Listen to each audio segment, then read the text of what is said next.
Bonjour, je m'appelle Jean-Paul Batte, j'ai une formation d'ingénieur et un MBA. J'ai commencé dans l'industrie et passionné par la création.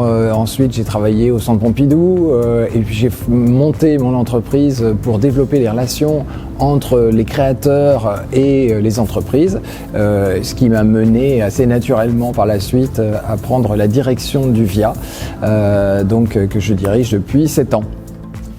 Alors le VIA a été créé par le ministère de l'Industrie il y a maintenant plus de 40 ans dans l'optique de rapprocher la création, les designers et les fabricants de meubles. Cette idée d'amener plus de création, de design dans cette industrie, on l'a rebaptisé le French Design récemment pour marquer notre ouverture vers l'international et la nécessité de mieux faire comprendre à l'international notre activité. On a eu besoin en fait de définir ce qu'était le design français parce que quand on en parlait autour de nous, il y avait pas une définition claire. Donc on a travaillé avec des philosophes, des artistes, des dirigeants d'entreprise, un panel très large pour leur poser la question de ce que c'était que le design, comment on pouvait caractériser ce design français, et on est arrivé à une définition en 10 valeurs. Donc en fait c'est un peu ça, ce qui porte notre design, c'est pas spécifiquement un style ou des matériaux, on est plus dans la valeur, et alors les valeurs elles tournent autour évidemment cette touche de luxe que l'on a, mais aussi le panache, bien entendu notre lien avec l'héritage, avec l'histoire, avec les savoir-faire, et puis aussi évidemment le développement durable. Voilà, c'est tout un ensemble de valeurs qui nous portent et sur lesquelles il y a vraiment un consensus de tous les designers, de tous les créateurs français. Évidemment, une fois qu'on a défini ce French Design, une partie de nos missions, c'est de faire mieux connaître à l'international le design français, les designers français. Donc on a commencé par une exposition qui s'appelait No Taste for Bad Taste, de 40 pièces iconiques du design français et qu'on a fait tourner dans le monde entier. Et là on a vu qu'il y avait un engouement pour le design français, une attente internationale formidable. On a eu plus d'1 milliard de contacts sur cette exposition, et donc on voit vraiment cette appétence et ce respect qu'il y a pour la création française. Par ailleurs, on a aussi voulu marquer la diversité de l'école de design français au sens large, parce que ce qui est caractéristique et remarquable en France, c'est le nombre de designers et d'archi d'intérieur que nous formons et qui ont une renommée internationale. Donc on a monté un prix qui s'appelle le FD100, le French Design 100, qui couronne tous les 2 ans 100 projets. Donc tous les 2 ans on remet ce prix, et on a eu la chance cette année d'avoir comme parrain Emmanuel Macron, et donc de pouvoir remettre ce prix à l'Élysée aux 100 lauréats. Alors, comme je vous le disais, notre travail c'est de rapprocher la création et la fabrication. Donc on a tous les ans un speed dating, une grande journée de rencontres où on a plusieurs dizaines, voire centaines de créateurs et de fabricants qui viennent. Donc c'est un travail de préparation sur toute l'année pour faire des matchings, et on monte des rendez-vous. C'est des rendez-vous courts de 10 minutes. L'objectif c'est que les gens se rencontrent et puis qu'après ils puissent se revoir, travailler sur des projets, mais qu'ils aient une occasion en fait de se rencontrer de façon assez large et éclectique. Et donc c'est beaucoup, 1500 rendez-vous dans une journée, et ça permet de dynamiser cette relation entre ces secteurs. Et par la suite on a un incubateur et on fait une sélection d'une douzaine de projets. Donc à chaque fois c'est un designer, une entreprise qui se sont rencontrés et qui ont décidé de mener un projet ensemble, et on les accompagne sur une année pour s'assurer que le projet effectivement va bien se réaliser. On accompagne jusqu'à la mise sur le marché. Et puis évidemment on fait aussi dans notre galerie des expositions, entre autres donc l'exposition chaque année des pièces qui ont été incubées. Et puis aussi d'autres types d'expositions. On expose les travaux des écoles de temps en temps, on expose des thématiques aussi, on a exposé une thématique sur les éditeurs, le développement durable, enfin voilà. Alors, pour arriver effectivement à créer ces relations, il faut que l'on ait, nous, un travail de back-office, si on peut dire, important, de connaissance des différents acteurs. Donc on a une base de données, évidemment, on a un site, et on est en relation permanente avec, entre autres, les écoles aussi, hein, évidemment, qui nous amènent du sang neuf tous les ans. Et puis avec les fabricants. Donc ça c'est vraiment un travail de fond permanent. On a une grosse base de données et on est interrogé très régulièrement par les uns et les autres pour faire des mises en relation. Alors je me souviens, il y a, ça fait déjà un bon moment, il y a 4-5 ans, j'étais sur une exposition, c'était pendant la Paris Design Week, et il y avait un stand de l'École Bleue. Donc je me promenais un peu dans les stands comme ça, et j'ai été accueilli dans ce stand par les élèves, en fait, par les étudiants qui présentaient leurs projets, et j'ai été vraiment ébloui par la qualité de la présentation qu'ils ont faite. C'était vraiment quelque chose de très professionnel.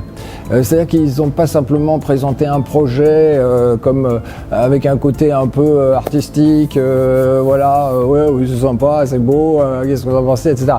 Vraiment, ils avaient préparé leur discours, ils avaient étayé leurs réflexions, le travail qu'ils avaient fait, les matériaux qu'ils avaient utilisés. Ils avaient chacun une petite fiche de présentation qu'ils donnaient au public, et j'ai trouvé que c'était particulier dans cette école, et j'ai toujours apprécié cette façon très professionnelle en fait de former les étudiants, et de les former à ce qu'ils vont devenir vraiment, à être dans la vie active, à avoir besoin de défendre leurs projets, de les vendre, et de valoriser leur travail.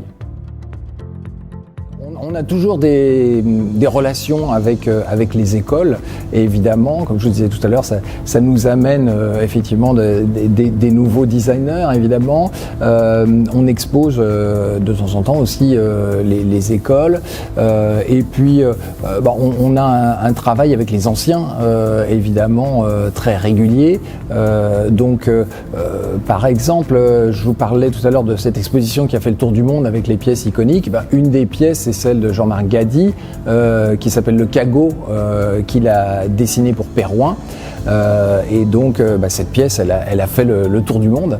On a aussi des relations à travers notre incubateur, puisque Séquence Édition, par exemple, Hortense et Alice, donc c'est un projet qui sortait tout juste de l'école, et en fait qu'on a incubé ici et mené jusqu'à sa réalisation. Là aussi, c'était assez impressionnant, la façon très professionnelle qu'elles ont eue de développer ce projet.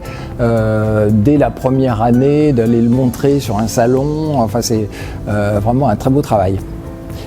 Alors après, dans l'autre sens, effectivement, on peut se poser la question de savoir qu'est-ce que nous apportons aux étudiants et aux écoles. Alors déjà, d'une part, le speed dating, les rencontres avec les professionnels sont importantes. Je pense que les expositions qu'on monte ici sont aussi importantes, parce qu'elles leur permettent de se projeter dans la réalité future. Je pense que ce qui est très important pour les étudiants, c'est de comprendre le tissu industriel qui existent, parce que beaucoup, quand ils sortent des écoles, ils se disent si je vais travailler dans le meuble, qu'est-ce que je vais aller voir Rocher-Beaubois, je vais aller voir Line Roset, mais ils ne pensent pas que c'est un tissu industriel de plusieurs milliers d'entreprises et que c'est pas forcément les plus importantes, les plus connues qui sont celles qui vont être le plus demandeuses, parce qu'elles ont déjà elles travaillent déjà avec des designers, mais par contre il y en a énormément d'autres, de plus petites, de start-up qui ont vraiment des besoins et il faut aller les voir. Donc on essaie beaucoup de créer cette mise en relation et on invite beaucoup effectivement les étudiants à aller voir nos bases de données pour aller se renseigner sur toutes les entreprises qui existent. C'est pour ça aussi qu'on monte ces expositions, pour montrer ce travail. L'autre dimension de notre relation, c'est à travers la prospective.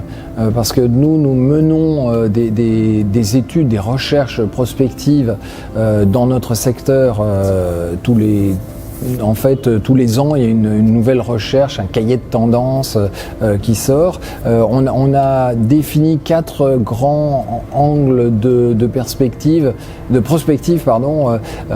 qui sont le développement durable d'abord, ensuite la mobilité, le rôle des marques et le digital.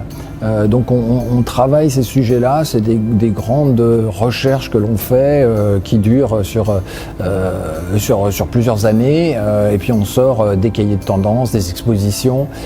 Donc on invite beaucoup évidemment les étudiants à venir voir ces études, parce que ça leur permet de comprendre ce que va être leur métier de demain.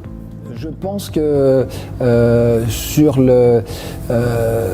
les éléments qu'on a à approfondir dans la relation avec les écoles et avec l'école bleue en particulier, c'est la connaissance du tissu industriel, la connaissance des entreprises et la relation qui peut se tisser.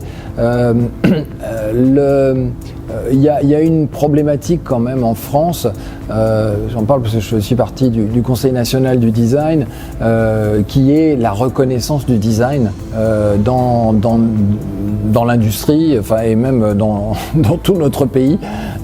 Et donc les écoles et les designers, je pense, ont un rôle important aussi à prendre leur bâton de pèlerin et à aller convertir les entreprises et aller convaincre les dirigeants que le design est un véritable outil de développement pour l'entreprise et que c'est pas un coût, c'est vraiment une valeur ajoutée et un gain supplémentaire pour l'entreprise.